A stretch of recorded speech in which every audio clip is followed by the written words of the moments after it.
Hi, everyone. Welcome to episode 416 of the All Dolphins podcast for this Monday, November 25th, 2024, the day after the Dolphins defeated the New England Patriots 34-15 to move to 5-6 on the season. But we're already turning the page because we got the big matchup, the big, perhaps season-defining game coming up for the Dolphins against the Green Bay Packers. And to discuss that matchup, I am pleased to be joined by the publisher of Green Bay Packers on SI, Bill Huber, all-around good guy I've known for going on 15 to 20 years.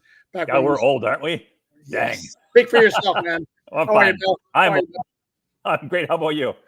I'm doing well. A little more fun to cover this team now that they're 5-6 as opposed to 2-6. Packers are in the midst of a very good season. Spanked the living crap out of the 49ers on Sunday, 38-10. Let me start by asking, how much do you think it was the quality of the Packers' performance on Sunday? How much was it that the 49ers were without Brock Purdy, without Nick Bosa, among others? Yeah, I'm writing about it now, and maybe I'm just Debbie Downer, but they were without 8 starters. 8. And we're just not talking about like run-of-the-mill guys. Like Purdy was 4th in MVP. Say what you want about Brock Purdy, right? But he was 8th. He was 4th in the MVP race last year. Nick Bosa's Nick Bosa, but Ayuk is a 1,300-yard receiver. They're without. So Bosa's their best DN. Hargrave's their best defensive tackle. Dre Greenlaw is the second best linebacker only because Fred Warner's out there. Without their best corner, without their best safety, and one of the other starting corners went out too. So, I mean, it's like their JV team. So I honestly don't know what to make out of it. You never apologize for victory. I get it, but it took, in my opinion, it took way too long to win that game. And you got Josh Jacobs with 26 carries. It's a lot of work going into a short week. And I think probably in a perfect world, you'd want to win that game earlier so you could get him on the bench. So long-winded answer, probably not a great performance, despite 38-10. Yeah, it's weird because I'm looking at the Packers from where I sit and I try to catch snippets of like Red Zone or whenever games are on. And it's like the Packers are 8-3, and yet I'm not sure they played to the level that everyone expected after they made the playoffs last year with such a young team. Yeah, it's 100% correct. Jordan Love during the second half of last year was as good as Aaron Rodgers ever was. He was 18 touchdowns, 1 interception during the last 8 games. They went 6-2. And we haven't seen any of it this year. He had thrown an interception in every game this season until yesterday when Christian Watson had to go break one up. Not that he's playing terrible, but everybody assumed that he was going to take this gigantic second-year starter jump, and it hasn't happened. And then, I think some of it's the contract too. I mean, you signed for $220 million. I think expectations kind of go hand in hand with that. So he hasn't played to what anybody thought he was going to. The defense needs turnovers, or they're fairly mediocre. The receiver core, which we all thought was going to be really good, it's been all right. What they have every week is Josh Jacobs. That's what they have. Josh Jacobs is great every week, and you're just kind of hoping that they're going to make enough big plays to the passing game because it's an all or nothing offense. They've been terrible in the red zone all year until Sunday against the JV 49ers. So, yeah, we're all waiting. And here we are. It's going to be, November 28th on Thursday? Mm-hmm. We're all still waiting. So at some point, you kind of are who you are, which is a team that's pretty good, but in a place called Titletown, it's like, not this year. Yeah, it doesn't look like they're ready to challenge the Lions, who are really damn good, or the Eagles, who also look really damn good. And it's interesting you mentioned Josh Jacobs, because at a time when everybody had decided that running backs didn't matter anymore, you look at three of them, free agent running backs who switched teams in the offseason, and they're absolutely all blown up. Josh Jacobs, Derrick Henry, and Saquon Barkley. So maybe even Aaron Jones too. Even Jones leaves from Green Bay and Minnesota. He's having a good year too. It's been a great year to be an agent of a top running back, hasn't it? Yeah, I think there might be a little market correction here. Yeah, this offseason.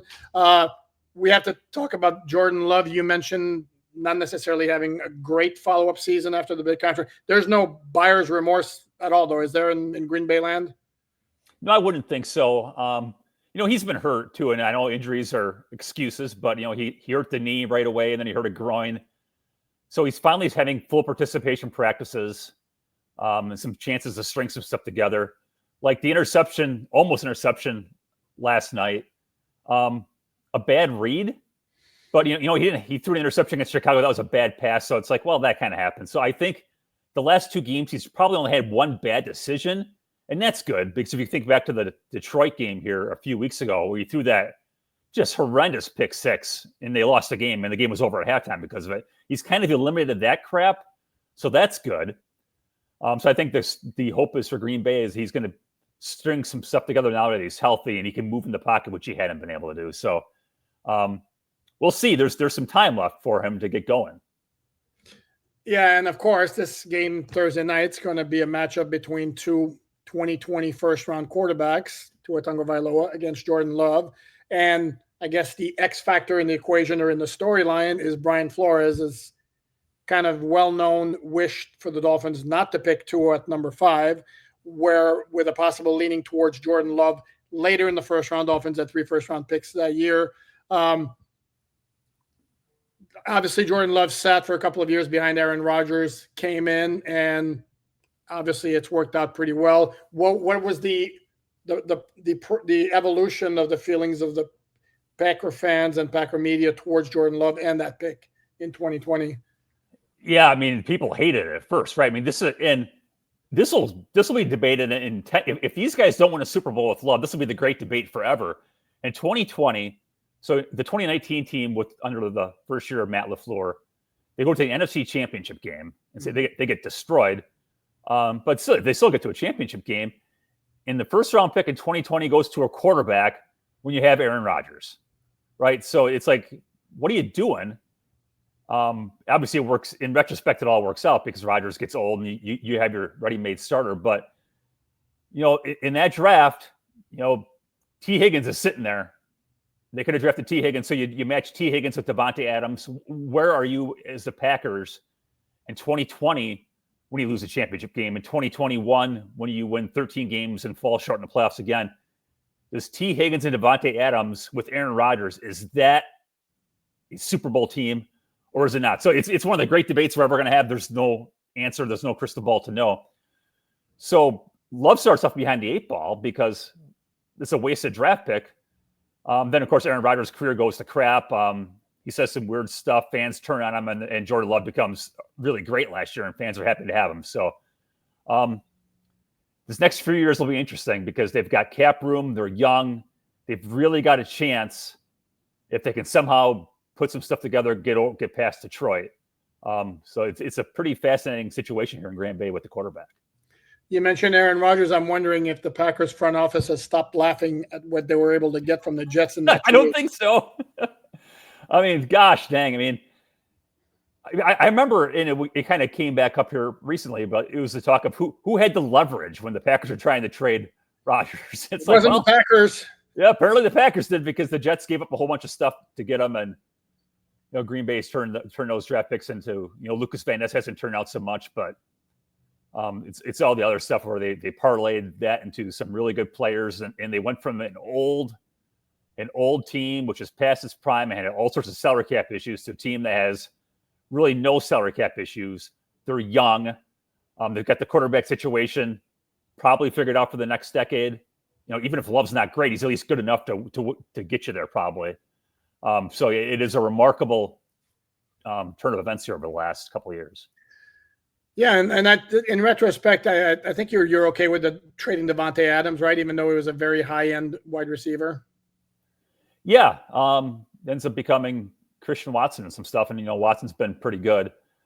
And I think Green Bay's receivers yesterday caught 10 passes for like 100 and some yards, and it's not quite the comparison, but Deebo Samuel's one of the highest-paid receivers like Davante Adams, and Deebo had 1 catch. So Green Bay's getting really good production for peanuts. Well, Davante Adams' season isn't going anywhere. His career is probably not going anywhere at this point either. And not all of them, obviously, but a lot of the high-paid receivers aren't getting you over the hump. Not all of them. Obviously, Justin Jefferson's having a great year. Tyreek Hill's Tyreek Hill, but not having a great year though. Yeah, so the production for the pennies is pretty good. No, I hear you. But then again, yeah, like Tyreek's not having a big year, and that lately it doesn't matter because the Dolphin offense is completely humming, and it's Tua who's making it work, distributing to everybody. Green Bay's always been known for having a very good offensive line. They had some staples for a lot of years, including our old friend here from Miami, Billy Turner. Thinking Bakhtiari. I think Jenkins is a really, really good guard. Now it's like more new faces. How is it looking? Yeah, they're really solid. I think Love, I know going into the game, Love was at second in sack percentage. Green Bay might have been number one in sacks allowed. Some of it's quick passing. I get that, but their left tackle is a 7th-round draft pick. The last I looked of the starting left tackles in the league, 21 were first-round picks. They got theirs in the 7th round. Rasheed Walker's pretty good. Elton Jenkins and Josh Myers are second-round picks. The right guard's a 3rd-round pick. The right tackle, Zach Tom, who is probably as good as it gets behind Penei Sewell. He's probably second or third best in the league at right tackle. He's a 4th-round pick. So the investment that they got and the production that they've received from those guys is pretty dang good. Green Bay knows how to coach O-linemen. They know how to draft O-linemen. I have no idea what the formula is, but like Bakhtiari is a 4th-round pick. They somehow always have a really good line, and they just don't put a whole lot of resources into it, but they draft the right guys and they coach them up. Yeah, maybe something like Bill Callahan was always everywhere, or Dante Scarnecchio with New England for so many years. You gave him whoever you gave him for that Patriots offensive line, and boom, they were good. Yeah, it's kind of like the whole, was it Bear Bryant? He'll take his guys and beat your team, and then he'll beat your team, you know what I'm trying to say, with your guys. It's kind of the way it is at this O-line. It is really good, really good. Yeah, I think no household names, but really good. Bum Phillips might have said that about Don Shula actually one time. Okay. Back in the day. Defensively, I guess Xavier McKinney's the headliner so far this season because he's got all the picks. Free agent acquisition, another good one from the New York Giants, who have a way of really hanging on to their really good players, as we saw with Saquon Barkley and Xavier McKinney. Let those guys go. Let's give Daniel Jones a big back. I'm sorry, didn't mean to dump on Daniel Jones, but the facts are the facts. Xavier McKinney been the best player on this Green Bay defense, or he's just very opportunistic? No, he's the best player on the defense. He should be first team All-Pro. The interceptions are great. They win games, and they've won games, but he doesn't give up anything either. It's not like he's out there chasing stuff from gambling to pile up numbers. He's just a dang good player. He's always in the right spot.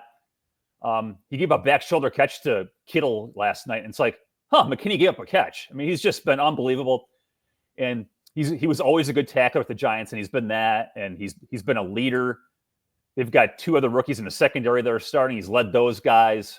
He's just been – it's hard to believe that 4 years and $67 million is underpaid. It's hard to believe it's a bargain, but he's been everything the Packers could have possibly hoped for. Alan, their safeties last year went into playoffs with 0 interceptions and 3 passes defense, and the entire defense had 7 interceptions. He's got 7 by himself.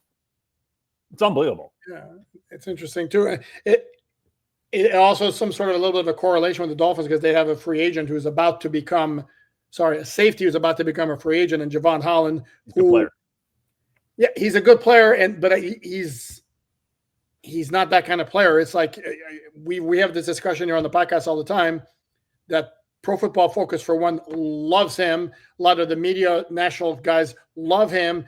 I watch obviously every single solitary Dolphin game, and it's he's good, but he's not Xavier McKinney. He's not Antoine Winfield. He's not, I'm forgetting the Kyle Hamilton. He's not to that level. And what kind of contract is he going to get, particularly if the Dolphins are going to point to Xavier McKinney? I don't know. It's interesting, though, from that particular standpoint. Speaking of the Packers secondary, I would venture to say their best cornerback is Jaire Alexander. Safe to say he's not playing because he revealed last week he's got a torn PCL? Yes. How badly does that affect the Packers in light of the fact they're playing when efficient the way it is right now, maybe one of the best passing offenses in the NFL? Yeah, it couldn't possibly be worse timing. He tried to play through it against the Bears, got through 10 snaps, dropped out. I just can't imagine he's going to play in this game, but Keyshawn Nixon, who was their slot the last couple of years, he's playing as a full-time perimeter corner. The other perimeter corner is a series-by-series rotation between first-round pick Eric Stokes, who has not broken up a pass since 2021, which is unbelievable. And Carrington Valentine, a former 7th-round pick who's been okay. Their slot is Georgia rookie Javon Bullard. if Tua can handle the cold, which will be a storyline, which is probably overblown. But man, oh man, I mean, I'm picking Miami to win the game. I just think Tua's going to have a throw for 8 million yards against these guys. Yeah. They have no consistent pass rush. And if you don't have a top tier corner, now you're just going to play zone the whole game and you're just going to get picked apart. Interesting. Dolphin fans watching this, Bill Huber, on SI Publisher, is picking the Dolphins to win. That is very interesting.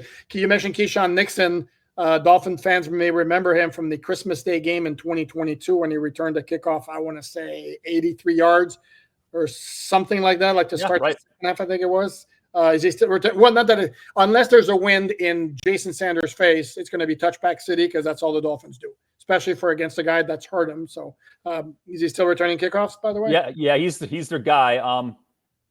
He hasn't gotten a whole lot of opportunities because of touchbacks, but it is interesting when it's cold, that ball just does not travel. So I'm not saying Sanders can't kick touchbacks, but it becomes a lot harder to kick a rock hard football. So it'll be an interesting thing. It happens every year, like that Nixon gets no opportunities. Then November, December comes and he gets a bunch of opportunities. He becomes all pro over like 6 or 8 games. So it'll be interesting to see how everybody handles the weather on Thursday night.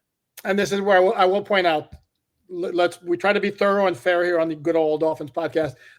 Some of the narratives with the stats are always blown up, and the narrative with Tua and then the record in cold weather situation, I think, is a tad overblown also. And to me, it's not even going to be an issue of the cold. It's going to be an issue of the wind. Like, for example, you could talk about the KC game last year. Well, it was also windy. Forget the fact that it was borderline barbaric conditions in terms of the cold. It was also very windy. So if you're going against the wind, because I'm not sharing state secrets when I say he does not have the kind of arm that can pierce through the wind. That's not what he does. Right. Tua is just stupidly accurate and very efficient. So if there's no wind, even if it's cold, as in uncomfortable, I don't know that it's going to have a major effect on the outcome. Yeah, I have not looked at the weather. I can look it up now if you want me to. But it's not supposed to be like super cold. It's going to be like 15, 20, which isn't like terrible. Let me try to go to the old weather app here this is great. This is great podcasting right here, people. We're going to Bill's looking at his cell phone. Maybe you can just edit this out. Thursday weather, 11 miles an hour. So that's 13. Not bad. Yeah, it's not terrible. But you make it a good point and provided a lot of optimism for Dolphin fans when you talk about their lack of a pass rush and the fact that you're not confident in their ability to stop this Dolphin offense. On the flip side, I would think, as you mentioned earlier, the key would be a whole lot of Josh Jacobs, which is why it probably wasn't ideal. As you mentioned, again, 26 carries against the 49ers. The Dolphins have been pretty solid against the run. I don't know that they faced great rushing teams. The players who have given them trouble have been quarterbacks on scrambles. But, I mean, the last couple of weeks they faced Ramondre Stevenson, who's solid, not great. He's not Josh Jacobs. And before that, the Raiders. Yeah, who's their Rico Dowdle? Is that who they're? Ezekiel Elliott? I have no idea. So they've got really bad. Yeah, the Green Bay's run game, they've run the ball all year on everybody. And Jacobs is like, I didn't see a whole bunch of Raiders football because it's the Raiders and they're not on TV. And you know how it is in this job. You're not watching anybody besides your own team. Jacobs is unbelievable that you're watching it and there's like nothing there. He's getting 3. It's blocked okay. He gets 5. He gets in the open field and makes a spin move and gets 20. He's a really, really good running back. And, Aaron Jones is good here too, but a different kind of good. And it's like LaFleur never really felt comfortable giving him 20 carries, 25 carries, 20, like again and again and again. Yeah, LaFleur's got no problems at all. And Jacobs had 19 at halftime last night. He just keeps giving them the ball and they keep getting rewarded for it. And then obviously it's the play action passes and everything else that comes off of it. I do have to point out here, as you were talking, I was looking up because I remember the Dolphins doing a good job against Jacobs last year when the Raiders played at Hard Rock Stadium. And my memory serves me well. Yeah, Josh Jacobs had 14 carries for 39 yards. However, we need to say that behind a not very good Raiders offensive line and with a quarterback, Aiden O'Connell, who's not as likely to hurt you throwing the ball down the field as much as Jordan Love. Yeah, Jacobs had a bad year last year, and I was pretty dubious of the signing at the time because Aaron Jones, as great as Love was, it was Aaron Jones who led them to the playoffs last year because he got healthy and they just rode him. I don't have the numbers here in front of me, so I'm gonna kind of make them up here. But I want to say Jacobs is like 2.5 yards after contact last year, and he was like in the bottom 5 or 10 in the league. He's up around 3.7 or 3.8 this year, and he's like top 5. It's a whole other Josh Jacobs, and I think it certainly helps when you get some blocking. So now you have some momentum, and it's easier to break tackles when you have a head of steam picked up. So he's been a totally different guy from a numbers perspective compared to last year. Okay. And Tyler Kroft, I guess, is the number 1 tight end in Green Bay. Is he somebody who could hurt the Dolphins, who are not necessarily great at stopping tight ends? Yeah, Kraft is a great player. I don't use great as in like in that overblown way. He's a great player. Like he's kind of modeled his game after George Kittle. They're kind of the same kind of player. I'm not saying he's George Kittle, even though I wrote a story about him and George Kittle last week, but he is number 1 in yak among tight ends. He's number 1 in broken tackles among tight ends. He is a big time player, and like every good running play, it's because Tucker Kraft's at the point of attack. If memory serves, also he was a complete trip at the combine in his podium interview, as I recall. It was one of the. It was one of the lesser known tight ends. I'm pretty sure it was him. Anyway, that's beside the point. One player I have to ask you about because Dolphin fans have a fascination with the guy. He was a training camp man crush of mine. Chris Brooks? There you see, I didn't have to tell Chris Brooks. So how I know he's like running third team, I guess, and he's getting some carries. How's he looking? What's his prospects in terms of a long-term future with the Packers? Yeah, really good. If it's third down, like 3rd and 6, 3rd and 10, they got to throw the ball. Chris Brooks is coming in the game because he is a brick wall in pass pro. In the Texans game, when Green Bay had to go down and drive for the winning score, I mean, he'd been on the team for like a month, and Chris Brooks is on the field to go win the game. He has got complete trust in those passing situations. He knows, and Packers running backs coach Ben Simmons is credited. Is it Eric Studesville? Am I saying that right? Studesville, yeah. Yeah. Simmons has credited his work for Chris Brooks being so good in pass pro. He knows where the blitz is coming, and he stops it every single time. He has been an unbelievable X factor for these guys. Nice. I'm sure. Yeah, I'm sure Dolphin fans right now are going, see, we told you they should have hung on to him. And yeah, but you got Grant DuBose, who was on IR after, one game or 2 games after causing an interception when he failed to come up with a deep slant, which was thrown slightly behind him, but he couldn't make the catch. And worse, he popped it up in the air right into the arms of a waiting Buffalo defender in that Thursday night debacle in week 2. Yeah, I think Grant's going to be a pretty good player. So I would have some patience there. I'm not saying he's great, but I think he's a pretty good player. Okay. No, the issue with Chris Brooks from a Dolphin standpoint is they have veteran Jeff Wilson Jr. Yeah. Well, he's on the inactive list every single week. The Dolphins couldn't have kept Chris Brooks, who A, would be cheaper, and B, has more upside potentially down the line than Jeff Wilson Jr., with all due respect. So a little strange to me, but what the hell do I know? I don't know. I think that's going to wrap it up on the Chris Brooks note. And again, repeat for the good folks here what you said as far as your inkling in terms of which way you're leaning towards for a prediction. My inkling is Miami wins. And if I was a gambling man, which I'm not because we'd be poor and I'd be living in a tent somewhere, I would take the over on 2 his passing yards. I don't care about the weather. So let's say the passing yards would be probably 250-ish. You would go over that? Yeah, I would go over on that. I think Miami wins. They're hot. They're still, and I always think the desperate team wins games in like matchups between good teams or equal teams or relative equals. The team that needs to win tends to win, and Miami needs to win. Green Bay's got some breathing room in the playoffs now, and they got Detroit coming up next week. I just think this is maybe not a great matchup for the Packers. Very interesting. And this would on that note, it'll be Packers by 20. Wow. You know how that goes. You had made fans on the podcast. Now they all hate you again. No, I'm just saying that it'll be like, no, correct. We don't. It'll be like George Costanza with the opposite. Well, yeah, we don't know. And I would tell you if the Dolphins do win primetime on the road against a good team, it might be the most significant win in Mike McDaniel's tenure. And I think there's a portion of fans who have started to believe that the Dolphins actually could make a playoff push. And then you have the the segment of fans who are like, you know what? No, it's the same old Dolphins. They're building up hope, and the second they face a good team, because if you look, we're back at this again with the Dolphins. They have faced three teams against three. They have played 4 games against teams that currently have a winning record. They're 0-4. This is what the Dolphins have been in. Yeah. It's Buffalo, Seattle, and Arizona. They have not beaten a team that currently has a winning record, and this is 2023 Dolphins. If they can beat the Packers, big major step forward. So we shall see. On that note, we're going to wrap it up. I want to thank you once again, Bill Huber. Check out his great stuff. The dude does excellent work, and I'm not just saying that because you're on the podcast. You are, but it's okay. I'm kidding.